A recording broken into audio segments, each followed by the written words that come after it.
Boa noite. Boa noite a todos. A Pri deu uma valorizada no Teatro Fevale ali, tá? Mas vai estar bonito, a gente garante isso, né? Não vamos se empolgar também tanto, né? Vocês estão me ouvindo bem, gente? O pessoal lá do fundo lá tá ok? Se não eu grito, não tem problema.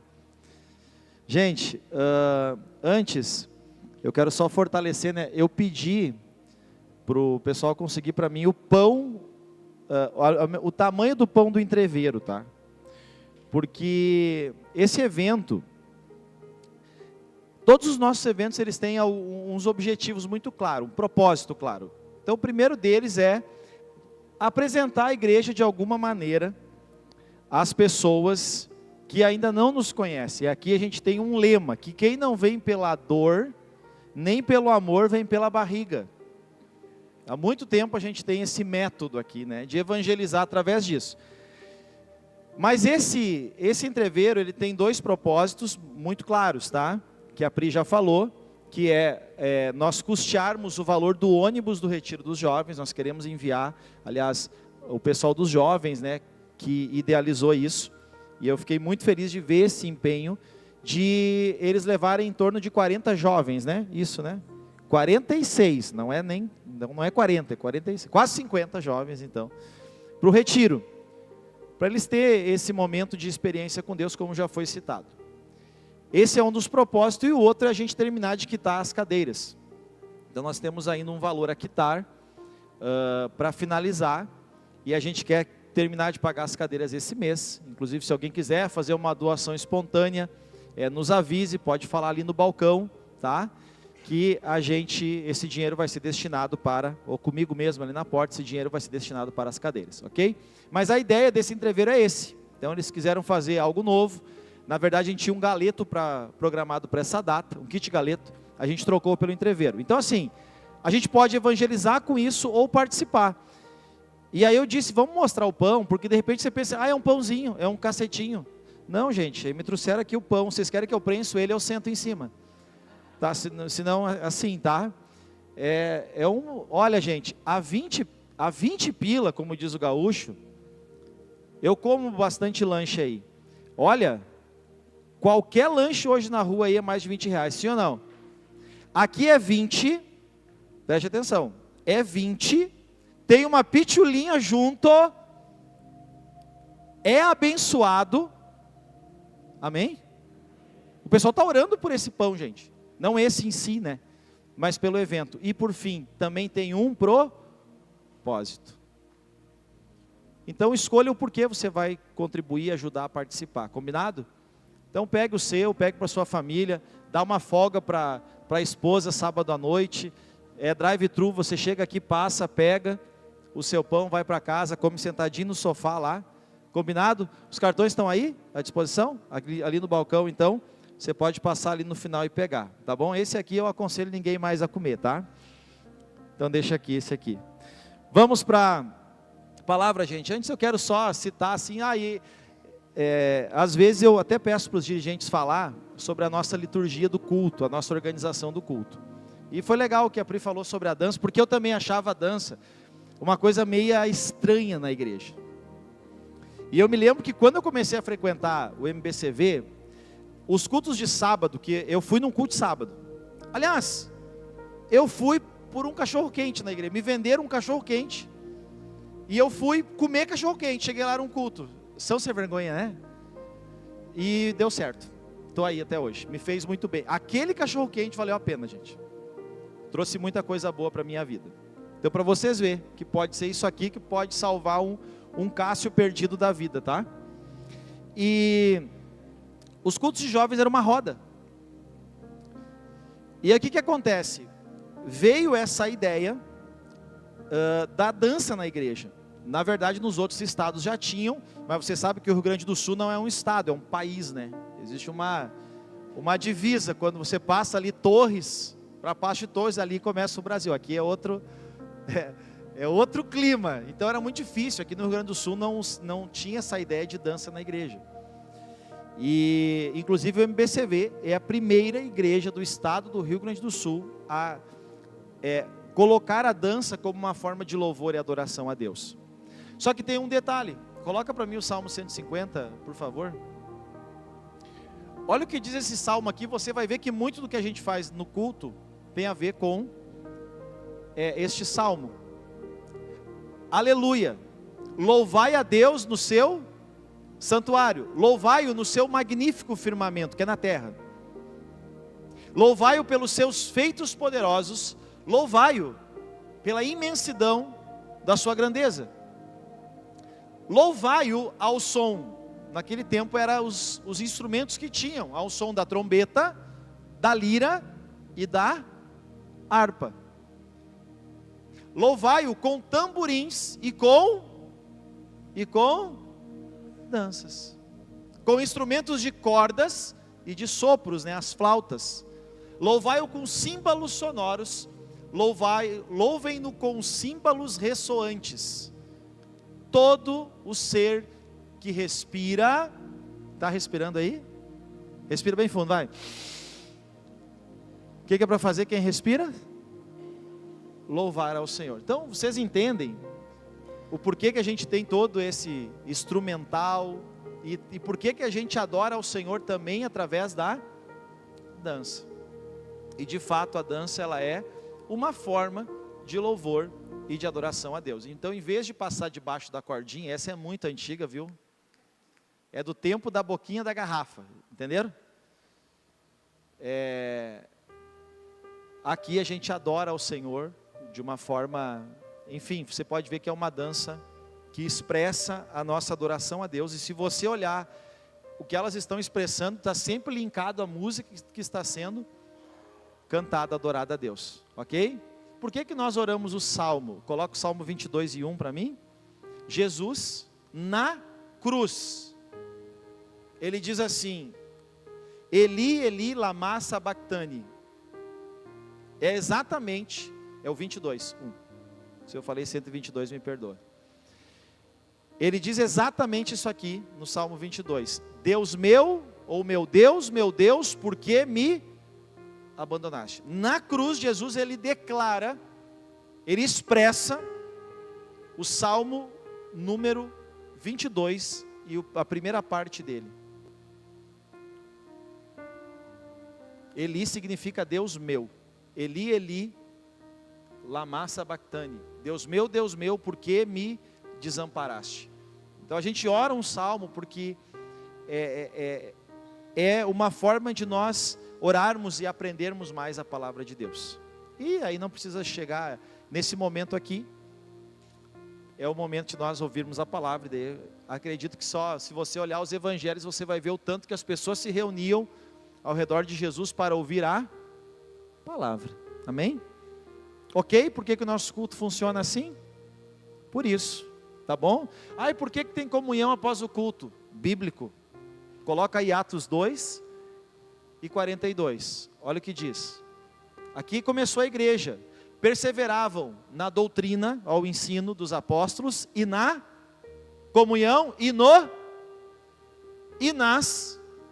Estão entendendo, gente? Sempre teve comunhão, sempre teve partir do pão na igreja de Jesus, na igreja do Novo Testamento. O Antigo Testamento eles tinham o templo e antes do templo o tabernáculo. E antes do tabernáculo eles ofereciam sacrifícios em alguns locais a Deus, ok? Então por isso que a gente tem esse momento de comunhão também. Então tudo que a gente faz aqui, gente, a gente se inspira na própria palavra de Deus. Vamos para as cartas do Apocalipse, a gente está na 5ª carta hoje, vai ficar faltando 2 cartas, uma é a carta de Éfeso, e a outra é a maior carta, que é a carta à igreja de Tiatira.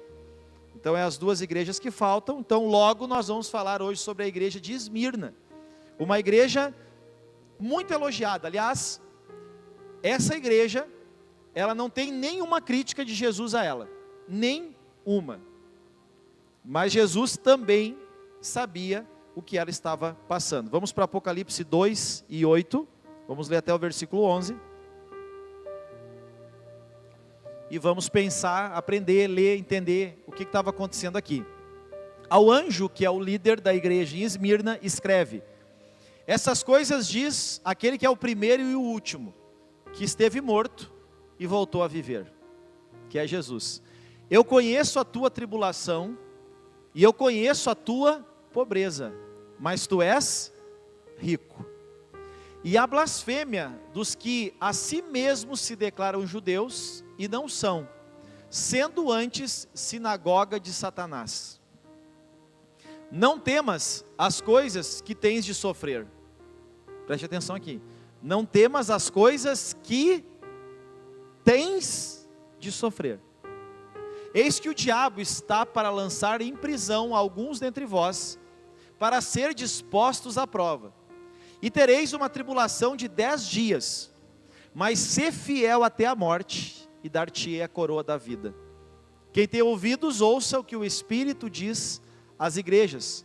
Ao vencedor, de modo nenhum sofrerá o dano da segunda morte. Vocês não acham que dá para desligar os ventiladores? Sim, desligue os ventiladores, por gentileza, para mim. É que eu estou meio gelado aqui em cima, imagina ali embaixo. Gente, vamos lá. Vamos só contextualizar, para nós saber onde é que quem que é essa tal de Esmirna, tá? Esmirna era a cidade, pode ver que cada cidade tinha uma peculiaridade. Esmirna era uma das cidades mais bonitas da Ásia, era a segunda maior cidade da Ásia, perdia só para Éfeso. Éfeso era maior, e Esmirna ela era a segunda maior.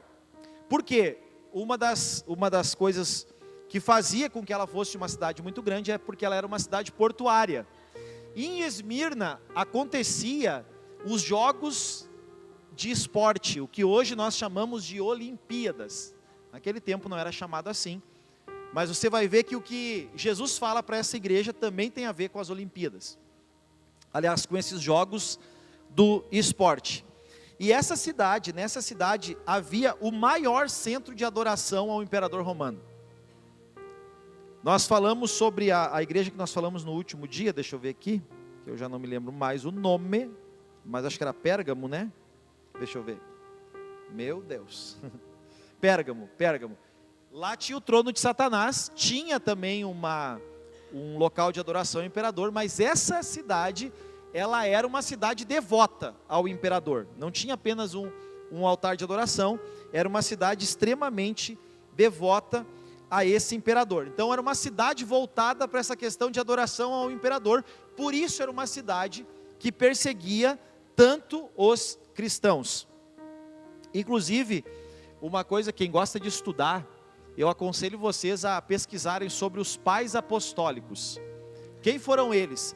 Foram os discípulos dos apóstolos, os discípulos de primeiro grau dos apóstolos. João teve um discípulo chamado Policarpo, e o nome dele ele era chamado de Policarpo de Esmirna. Confesso que quando eu estudei eles lá, não me lembro quando foi que eu estudei eles, mas faz bastante tempo, eu achei até que era o sobrenome dele. Depois eu fui entender que ele na verdade foi um evangelista em Esmirna, por isso Policarpo de, por exemplo, Saulo de Tarso, não é o sobrenome dele, na verdade é porque ele morava em Tarso, ok? Por isso Saulo, que é o apóstolo Paulo, de Tarso. Jesus de Nazaré, porque ele morava em Nazaré, né? Que nem dizem, né? O fulano, da onde? De Portão. Então é mais ou menos isso.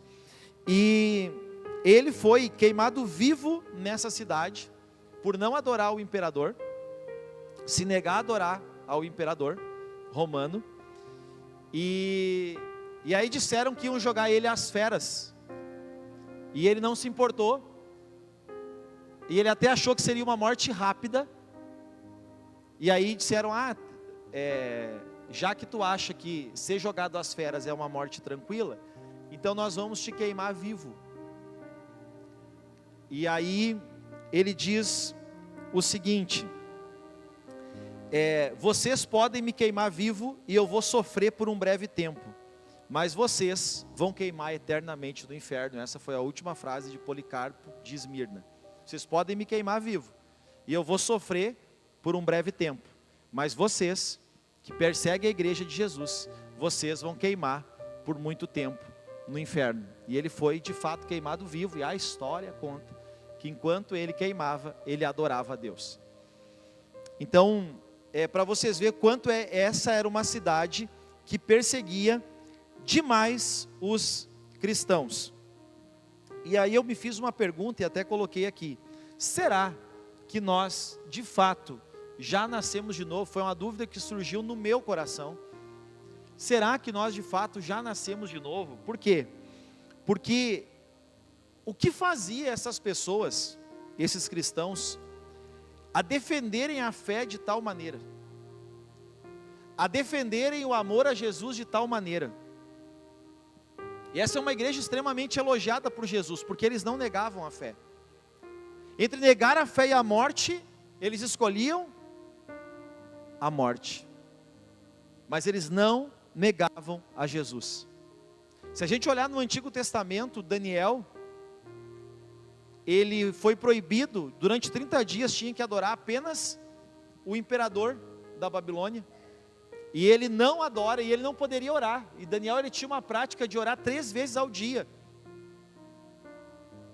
possivelmente manhã, meio-dia e noite, e havia sido proibido essa oração durante 30 dias, só se poderia adorar o imperador, e ele não fez isso, e aí todo mundo conhece a história, ele foi jogado na cova dos leões, mas ele não se dobrou perante aquele decreto. Aí a pergunta que eu fiquei me fazendo é: como seria hoje comigo? Como seria hoje com a gente? A morte ou negar a Jesus? Eu acredito que a maioria de nós, talvez, iria pensar o seguinte: não, eu vou negar da boca para... Mas Jesus sabe que lá dentro eu não vou negar. Como seria para nós hoje? E eu fiquei me perguntando isso: será que de fato a gente nasceu de novo? Por quê? Porque eu acredito sinceramente que esse posicionamento deles não tinha a ver tanto com a coragem humana, mas mais com a presença do Espírito Santo dentro, agindo, eles sendo pessoas, homens e mulheres cheias do Espírito Santo, para que eles pudessem, em face da morte, não negar Jesus. Não sei se você concorda comigo, mas é assim que eu penso. Eles tinham uma presença de Deus tão forte na vida deles. Isso aqui não, eu não consigo ver que isso aqui é humano. Eu não estou dizendo que não é, que é divino, não, mas é a presença de Deus em nós, que nos faz ter um posicionamento desse, a tal ponto de dizer, como Policarpo de Esmirna, que a morte por animais é uma morte tranquila. Certo, torcia para o leão já pegar no pescoço, não sei o que eles pensavam. E aí eles acharam: bom, já que tu acha que morrer as feras é tão simples, então a gente vai te queimar vivo. Isso era uma prática bem comum, queimar as pessoas vivas. Então, um ponto para nós refletir, me fez refletir, estudando essa carta aqui, o quanto nós realmente somos pessoas cheias do Espírito Santo. Porque às vezes um simples detalhe nos faz abandonar Jesus, deixar Jesus. Se alguém nos incomodar um pouquinho, não, eu não quero essa incomodação. Sabe aquela, sei lá, uma zombaria, uma coisa pequena muitas vezes comparado a isso aqui, e muitas pessoas abandonam a Jesus. E aí você pensa assim: ah, mas isso era daquele tempo, Cássio. Não. Por exemplo, sabe qual é uma igreja hoje no mundo que ela teme extremamente uma perseguição muito forte? A igreja da Coreia do Sul.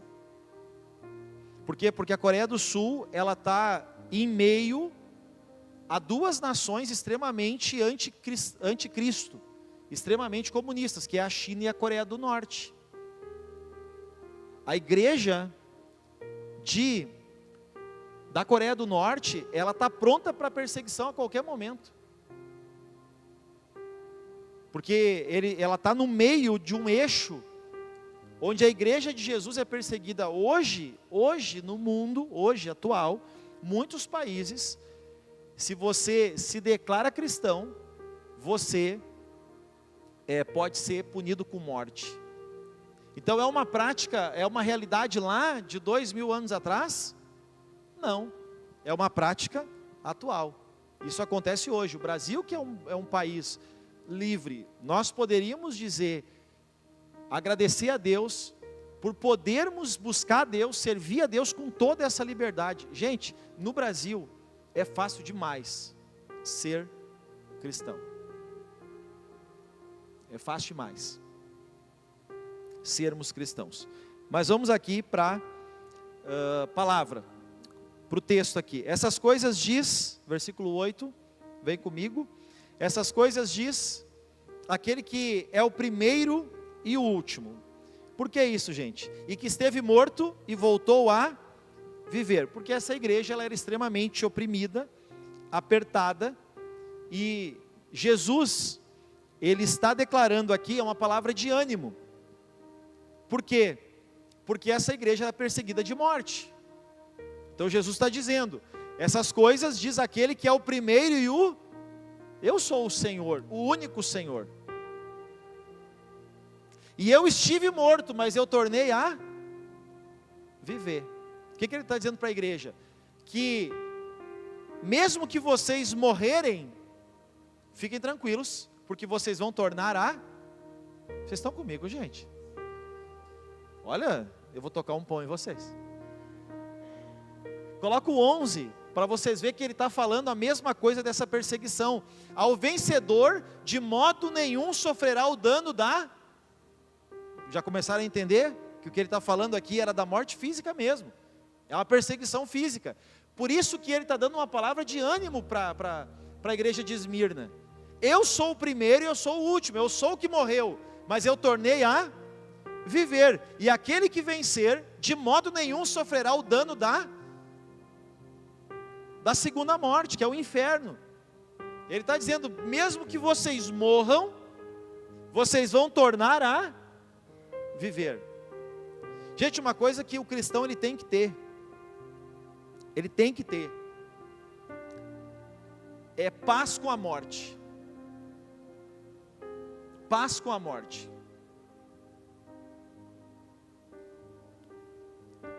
Uma pessoa que não tem paz com a morte, ela não entendeu o sacrifício de Jesus ainda. Ela não entendeu a morte e a ressurreição de Jesus. Porque essa vida terrena, disse Tiago, que ela é como uma neblina da manhã, que logo passa. Então a nossa vida terrena logo passa. Mas a que vem depois dela é uma vida eterna. Que tem início, mas não tem um fim. E lá não tem dor, lá não tem lágrima, lá não tem problema. Os problemas são nessa vida. Lá não vai ter problema. Então não é que nós temos que buscar a morte, de forma alguma. Temos que celebrar a vida. Mas nós temos que estarmos prontos para a morte, porque ela é certa. Até os que foram ressuscitados voltaram a morrer. Então nós temos que ter paz com a morte. E a gente tem que estar pronto para esse momento, para esse encontro com Jesus, para descansar no Senhor. E eu não estou falando que não pode ter choro, que não pode haver saudade, nada disso, gente. Isso é da nossa humanidade, faz parte, está tudo certo. E ai de vocês se não chorar no meu velório. Eu brinco dizendo isso, né? Porque, daí não tinha, daí vocês não gostavam de mim. Então, a saudade humana é normal. A saudade é normal, o luto é normal. Agora, nós temos que lidar bem com a morte. Porque a morte para o cristão, ela é só uma passagem. A morte não é um adeus. Quando um cristão se despede de outro, é um até logo, até mais, já estou chegando. Vai indo que eu já vou. Vai indo que eu vou na sequência. E Jesus disse lá em João 14:1, olha o que ele diz aqui. não se turbe o vosso coração, creiam em Deus e creiam também em, olha o que ele vai dizer agora, na casa do meu pai há muitas, o quê? Está vendo que a gente vai morar no céu, vai ter morada no céu, e se assim não fosse, eu vou-lo teria dito, eu falava para vocês, mas eu vou fazer o quê? Preparar um lugar, e quando eu for e preparar lugar, olha, ele está falando já da segunda vinda, eu voltarei e vos receberei para mim mesmo, para que onde eu estou, no céu, vocês estejam também. Olha que bacana. Então, há um lugar no céu, preparado para nós, e essa é uma palavra, essa tribulação que eles estavam vivendo, essa perseguição que eles estavam vivendo contra os cristãos, Jesus está dando essa palavra de ânimo, volta lá para o versículo 9, eu conheço, isso é legal, gente, eu conheço, olha o que Jesus fala, lembra que essa carta não foi para a igreja de Esmirna apenas, essa carta é para, olha aqui para mim, indiferente ao que você esteja passando, olha o que Jesus diz, eu conheço a tua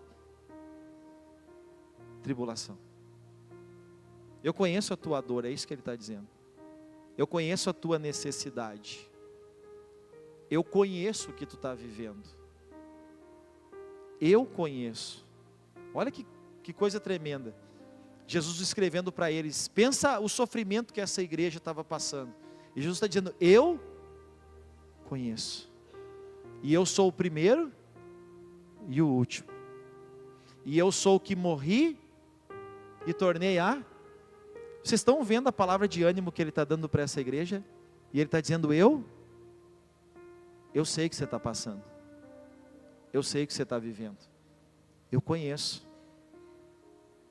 e eu conheço além da tribulação a tua pobreza, explico, como era uma cidade voltada totalmente à adoração ao imperador romano, e que sofria essa extrema perseguição,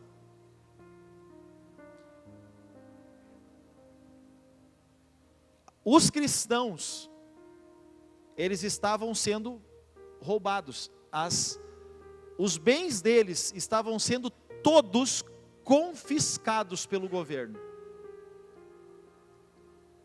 A Bíblia tem duas palavras para pobreza, aquela que a pessoa tem pouco, e aquela que a pessoa não tem nada, menos que nada, e aqui a palavra é menos que nada, quer dizer, essa igreja não tinha condição alguma, esse povo não tinha, por quê? Porque o que eles tinham estava sendo retirado deles, tirado deles, por eles defenderem a fé cristã. Olha que desafio, gente, ser cristão em Esmirna. E é interessante porque na igreja de Laodiceia, se eu não me engano, eles eram ricos, e Jesus disse para eles o quê? Vocês são pobres. Essa igreja aqui vivia uma extrema miséria, e Jesus diz, vocês são pobres, mas na verdade vocês são ricos. Ricos. E até escrevi uma frase aqui, deixa eu ver se eu acho, aqui, a avaliação do céu é muito diferente da avaliação aqui da terra. Às vezes você olha uma pessoa que está muito bem em vários aspectos da vida, e você pensa assim, poxa, essa pessoa é abençoada, e talvez não, porque a avaliação do céu não é igual à avaliação da terra. Talvez ela esteja vivendo uma vida interessante, uma vida boa, mas talvez ela não tenha o principal, Jesus. E talvez ela viva muito bem a vida terrena, mas vai perecer na próxima. Estão entendendo? Não avalie a sua vida pelos resultados que você tem. Estou falando espiritualmente com vocês. Avalie a sua vida pela sua fé, pelo seu temor, pela sua dedicação às coisas de Deus, pela sua devoção, pela sua generosidade, pela tua intercessão, pelo teu amor por aqueles que estão perdidos, pela evangelização. Avalie o teu cristianismo por isso, e não pelos teus resultados, porque talvez a gente pode cair no engano de ser como a igreja de Laodiceia, que era rica, mas Jesus olhou para ela e disse que ela era pobre. E o contrário disso aqui, Jesus olha para essa igreja, uma igreja pobre, um povo sendo totalmente saqueado por ser cristão. E Jesus olha para eles e diz: mas vocês são ricos. O próprio governo tirava os bens dos cristãos.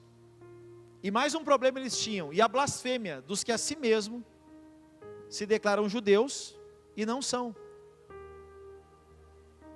sendo antes uma sinagoga de Satanás. Sinagoga significa reunião. Era uma reunião. Quando que uma sinagoga, eles entendiam que era uma sinagoga? Quando havia uma reunião de mais de 10 famílias.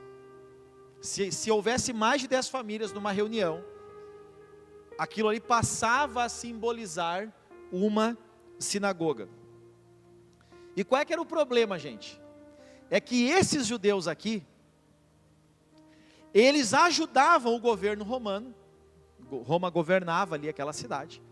Então eles estavam aliados ao governo romano para perseguir os cristãos. Por isso que Jesus chama eles, esse grupo de judeus, de uma sinagoga de Satanás. Pelo grupo, eram muitas famílias. Ou seja, no mínimo eram 10. Mas pelo tamanho da cidade, era uma cidade muito grande. Eram muito mais do que 10 famílias judaicas que estavam ali perseguindo aqueles que faziam parte da igreja de Jesus. Gente, todos aqueles que se opõem à igreja são agentes de Satanás. Todos aqueles que se opõem à igreja de Jesus se tornam um agente de Satanás. Eles eram judeus, tinham uma sinagoga, e Jesus chamou de sinagoga do diabo. Por quê? Porque eles se opunham à igreja de Jesus, eles eram contrários à igreja de Jesus. Então, de maneira alguma, olha aqui para mim, de verdade, que é um conselho aqui de um amigo, de maneira alguma se oponha a uma igreja cristã que prega a Bíblia, que busca Jesus, que é cristocêntrica, que Jesus é o centro. Não se oponha a essa igreja. Não se oponha. Porque você está sendo um agente de Satanás.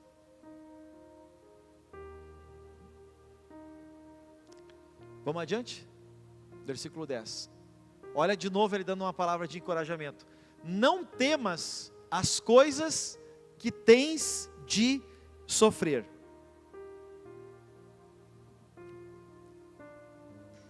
Eis que o diabo está para lançar na prisão alguns dentre vós, para ser dispostos à prova, e tereis uma tribulação de 10 dias. Gente, 10 dias para eles era um ciclo já determinado pequeno. Por exemplo, 40 dias na Bíblia não quer dizer 40 dias, olha que louco. Mas 40 dias era um espaço longo de tempo, e 10 dias para eles era um espaço curto de tempo. Então 40 longo, 10 curto, guarda isso. Ah, Moisés ficou 40 dias no monte, não se sabe se é 40. Jesus jejuou 40 dias e 40 noites, não se sabe se 40 é o número específico, ou se ele é um prazo longo de tempo, assim como 10 é um prazo pequeno. Eles entendiam isso, que era um prazo pequeno. Então, quando Jesus diz, olha, vocês vão sofrer, o diabo vai lançar na prisão, alguns entre vós, vocês vão ser colocados à prova, mas vocês vão ter uma tribulação, um tempo de tribulação, o quê? Pequeno, entenderam? Eles entendiam isso. O tempo de tribulação de vocês vai ser pequeno. Mas acontecia o seguinte, muitos que eram jogados na cadeia, nas prisões naquele tempo, morriam de tortura, morriam de fome, ou morriam de doenças. Havia muitas. Não, olha gente, se hoje os presídios no Brasil é um caos, imagina o que era naquele tempo, que não tinha lei, não tinha direito algum. Então, alguns iriam morrer. Por isso a palavra lá no início, aquele que morreu, mas tornou a viver. Tanto que ele termina dizendo, ser fiel até a morte. Porque alguns, nessa perseguição, iriam sofrer. Ser fiel até a morte, e dar-te-ei a coroa da vida. E aqui é legal. A palavra coroa tem 2 tipos de coroa também no grego. Uma delas, várias mulheres aqui já usaram. Olha só como vocês usaram uma coroa grega. Diadema. Quem já teve uma diadema, levanta a mão. Legal. Diadema é coroa. Só que diadema é a coroa do rei. A coroa da rainha. E essa coroa aqui é Estéfano. Deixa eu ver se é Estéfano direitinho. Deixa eu achar cá. É Estéfanos. Com S no final. Estéfanos. E você vai saber o que é. Sabe aquela coroa de flores com os ramos que se colocava na cabeça de aquela? É essa que está escrita aqui. Estéfanos. E a diadema, por exemplo, coloca Apocalipse 19, 12. Ou 10. Mas vai no 12.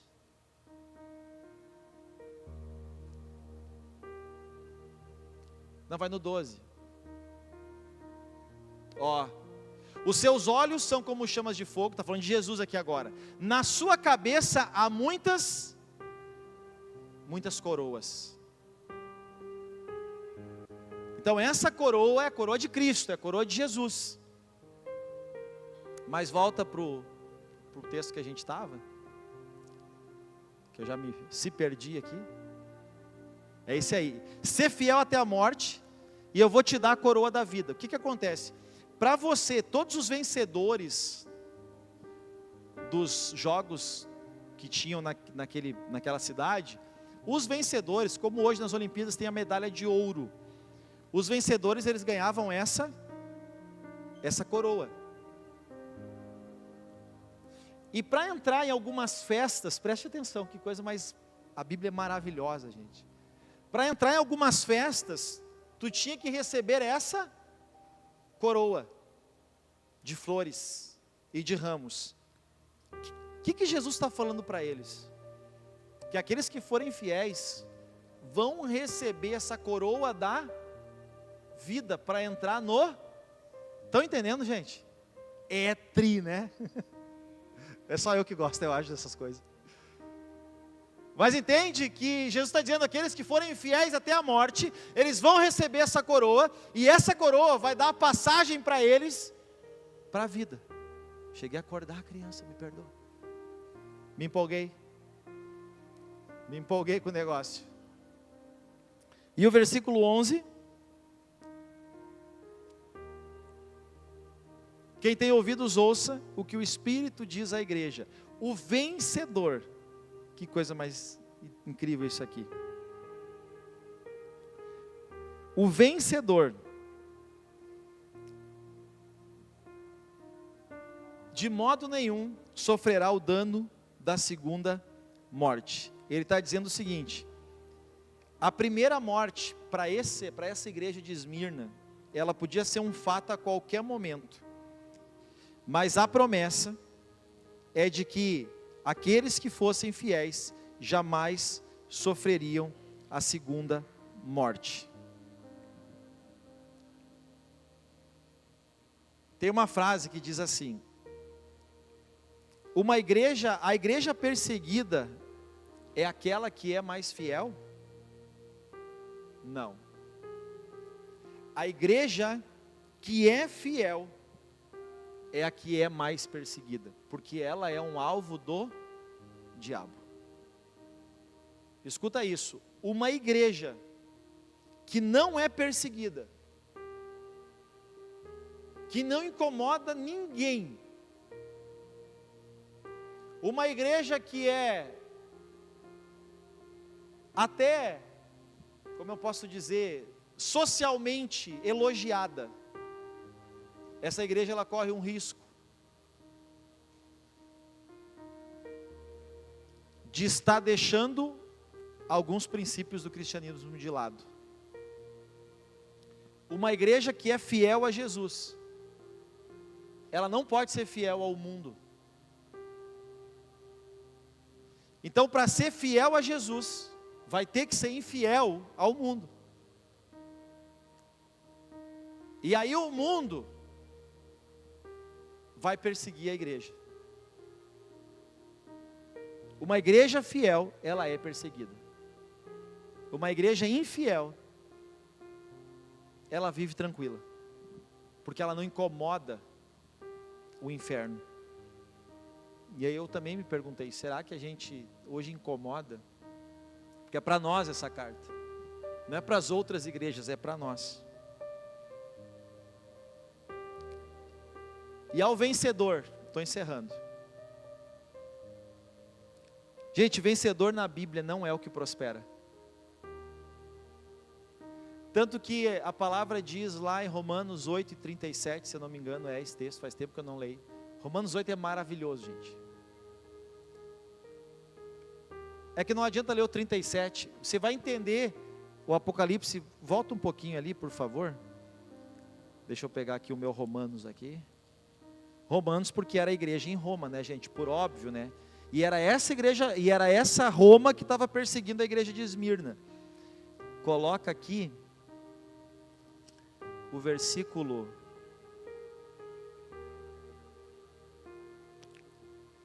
Ah, que tem tanta coisa aqui. Mas vamos lá, vamos pegar do 31. Aqui o apóstolo Paulo está falando da perseguição à igreja, tá? O que diremos, pois, à vista dessas coisas? Se Deus é por nós, todo mundo conhece essa, né? Se Deus é por nós, quem será contra nós? Era a perseguição da igreja. Aí ele vai dizer, aquele que não poupou o seu próprio filho, antes por amor de nós o entregou, porventura não nos dará graciosamente com Cristo todas as coisas? Quem tentará acusação contra os eleitos de Deus? É Deus, porque a igreja era acusada. É Deus quem os justifica. Quem os condenará? Por causa das condenações de morte, como estava acontecendo lá em Esmirna. É Cristo Jesus quem morreu, ou antes quem? Quer dizer, morreu mais. Então, se eles forem condenados, eles podem morrer, mas também vão ressuscitar. O qual está à direita de Deus, e esse Jesus intercede por nós. Quem nos separará do amor de Cristo? Incrível isso aqui, porque isso aqui a igreja de Esmirna viveu, sendo oprimida por Roma. Entende que Paulo está vivendo essa pressão ali junto aos romanos? Vocês estão entendendo, gente? Sim? E aí ele está dizendo, quem vai nos separar desse amor de Cristo? A tribulação? A angústia? A igreja de Esmirna sofria tudo isso aqui. A perseguição dos romanos, a fome, quer dizer, a falta de recursos, a nudez, não tinha roupa, o perigo, a espada de Roma, como está escrito, por amor de ti, nós somos entregues à morte o dia todos. Nós fomos considerados como ovelhas indo para o matadouro, os cristãos. Aí Paulo diz, mas em todas essas coisas, porém, nós somos mais que vencedores por meio de Jesus, por meio de Deus, por meio daquele que nos amou. Volta lá, ao vencedor, porque vencedor na Bíblia não é o que prospera, não é o que tem uma calmaria na vida, mas o vencedor é aquele que mesmo enfrentando circunstâncias desafiadoras, confrontos, afrontas, perseguições, ele não perde o seu compromisso com Deus, ele não abandona a sua fé, ele não abre mão da sua fé em Jesus. Ao vencedor, de modo nenhum, sofrerá o dano da segunda morte. Vocês conseguiram entender? Amém ou não amém? Por quê, gente? Porque a primeira morte era um fato para eles, e na verdade é um fato para nós. Mas a promessa daqueles que permanecerem fiéis, forem fiéis, é que não sofrerão em hipótese alguma o dano da segunda morte. O cristão, ele não vence, eu encerro com essa frase, quando tudo na vida dele dá certo. E eu não estou dizendo que tem que dar tudo errado, mas o cristão, ele vence quando, apesar